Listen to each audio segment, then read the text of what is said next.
Bueno, pues avui ens trobem en el trinquet municipal, que és la catedral de lo que és la pilota en el País Valencià. Aquest trinquet és un trinquet emblemàtic i avui anem a celebrar la final de la partida de raspall del segon trofeu president de la Diputació.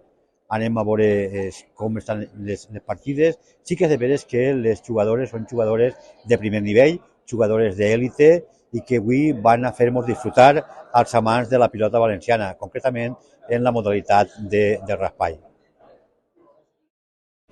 Com a regidor d'Esports he estat acompanyat en este event important d'esta final de la partida del raspall per el president de la Diputació, Toni Gaspar, també per l'alcalde d'Alzira, Diego Gómez, el president de la Federació Valenciana de Pilota i també un amic que ens ha acompanyat, que és Julio García, l'alcalde d'Alcántara, que és molt aficionat a la pilota valenciana. Hem disfrutat d'una excel·lent partida.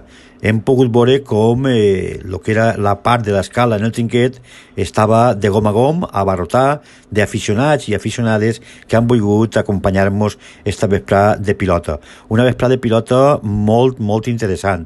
Una partida renyida per aquestes jugadores d'èlite que ens han fet disfrutar. Ha sigut les que s'han emportat el segon trofeu d'aquest torneig del president de la Diputació, i també he estat acompanyat per el tècnic del Departament de Deports i el president de lo que és el club de pilota del nostre poble d'Alzira, per Edu López Pintor, un gran amant de la pilota, que també gràcies a ell podem dir que la pilota en Alzira està viva. És l'alma mater del club, és l'alma mater de la pilota en el nostre poble, i la veritat és que li tenim molt que agrair a Edu la seva llavor.